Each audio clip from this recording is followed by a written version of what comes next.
Electrical system overview.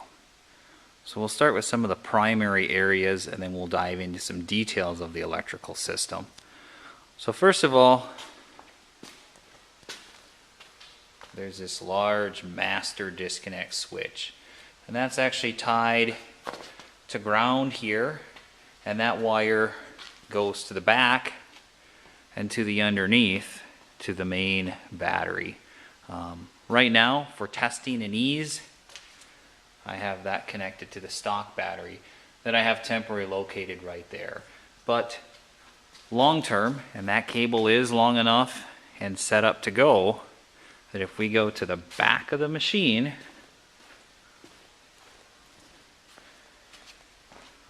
so here's the back,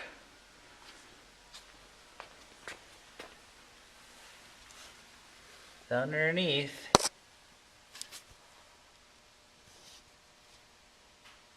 and we've got batteries underneath there. I don't know how well they'll show up.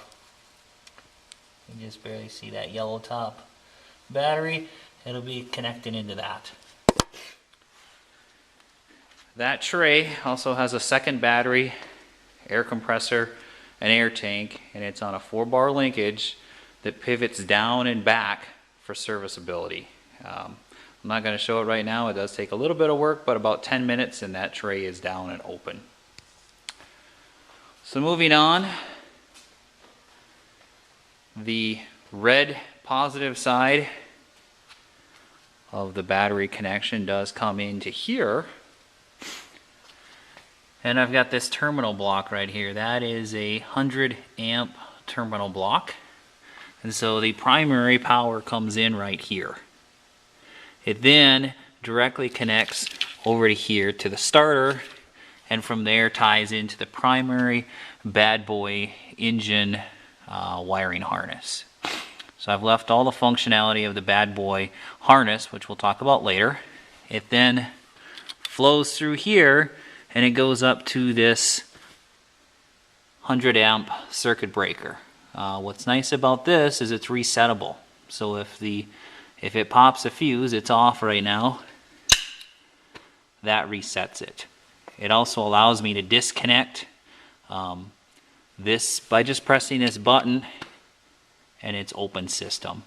Now why that's important is this circuit breaker is driving to the RC control side system, and in order for that system to be powered up,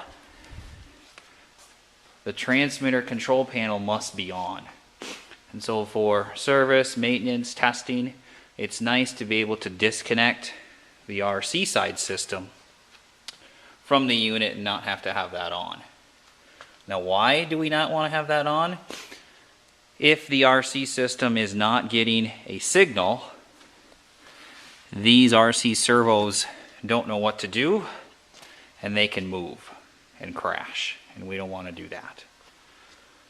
Now also, you'll see this wire right here is directly connected up. It's not flowing through the circuit breaker. This wire is going to some manual switches right up here. You'll see that says ramp. That's the manual switches to control the ramp.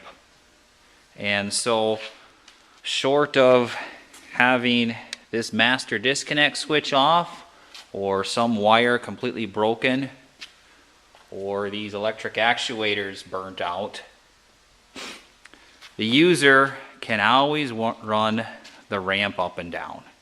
And so that way, if the engine stops, there's another electrical failure, whatever, the user can get out of the machine and get out. So trying to build in safety and reliability for the user. Now this ramp is also controlled via the wireless controller, and that switch is right here. So moving on from this power term and that circuit breaker, this wire right here then flows over to the RC control panel. We'll go to that shortly. And these wires then go out to the electric servos. One is on this side for the drivetrain, there's another one on the other side, and also for the RC throttle. These other positions are open, and that's for, we can hook up in the lights, and some of the other accessories can hook into that. This is the left side of the machine. Let's go over to the right side. Come around the back here.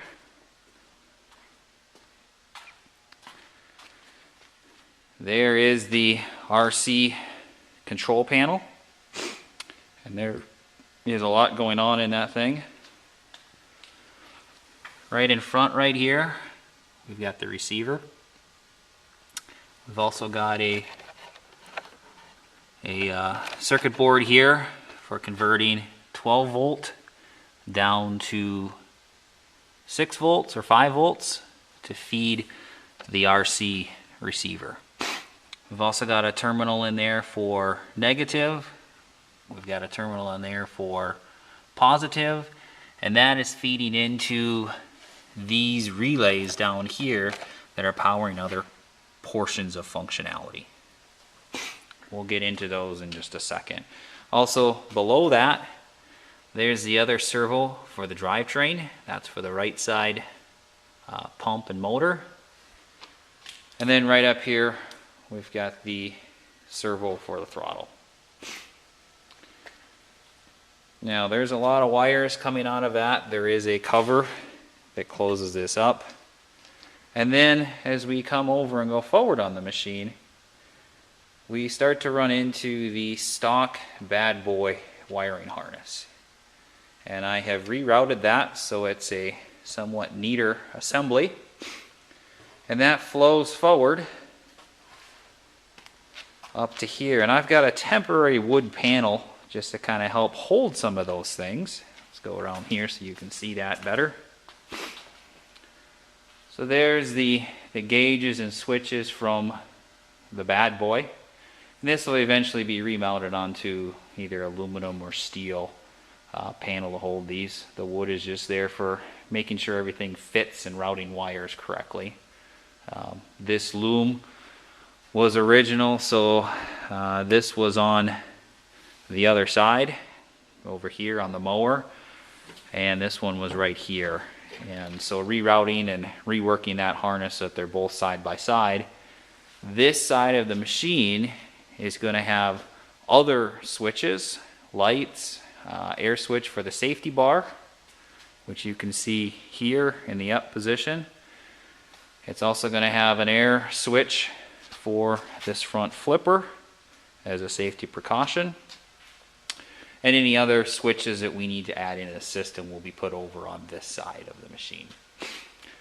So digging into this functionality, when you turn the key switch on, it then activates power for the ignition. It activates power for the preheat button, which is this button I have mounted up here in the upper right.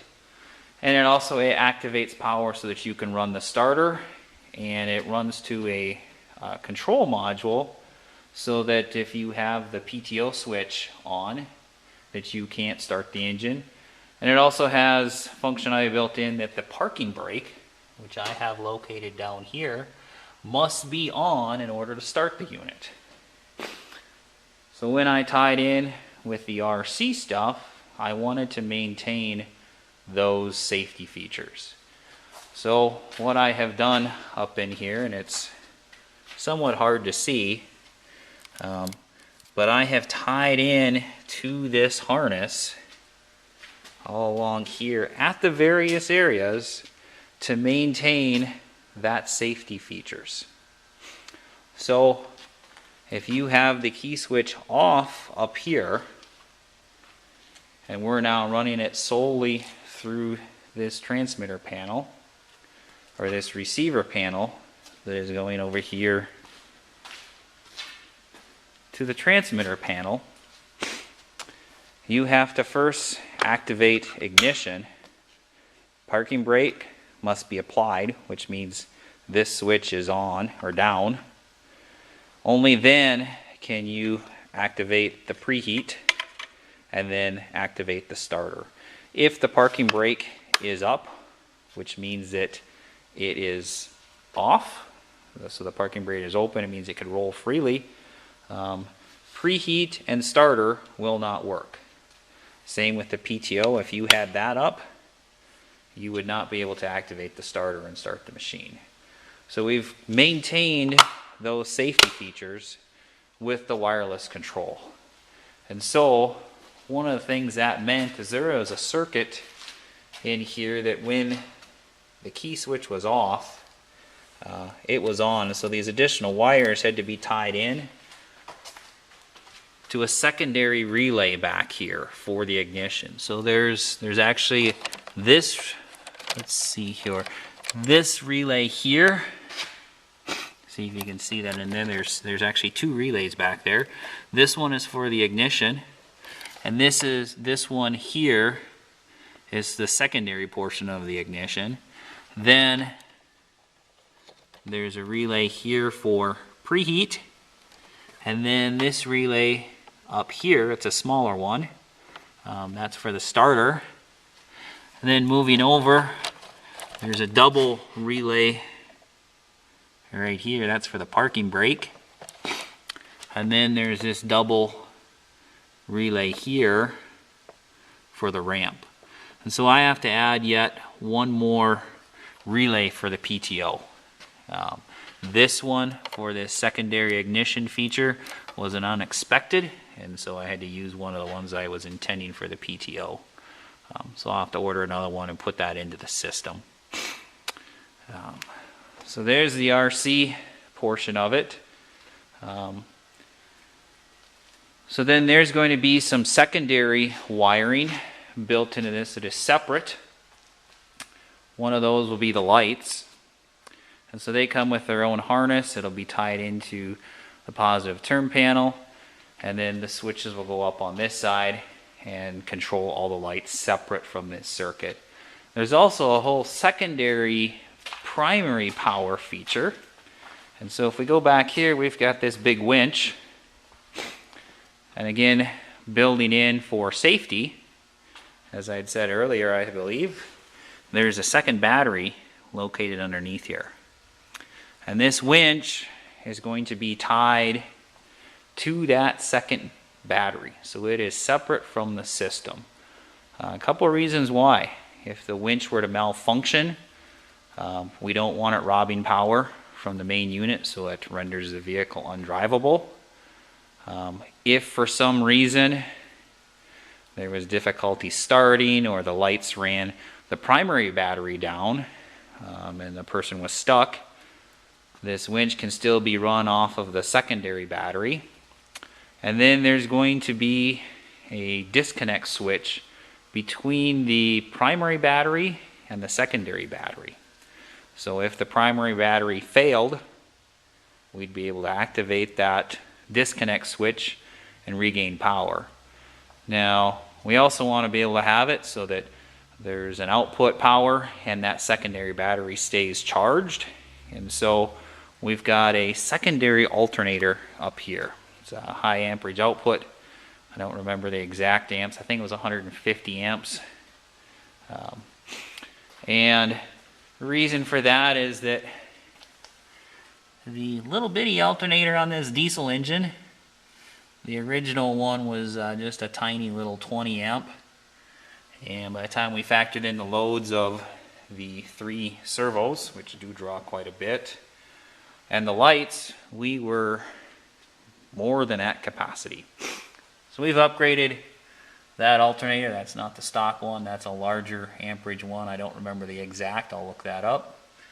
And so that makes it better, but it's still not big enough if we're running this big winch or hooking up and powering something else when we've got the PTO activated.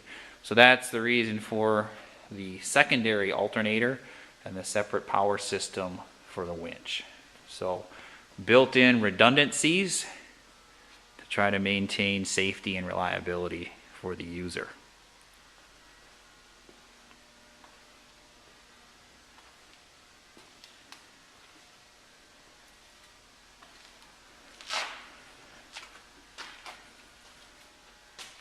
Okay, I think that covers the main power system.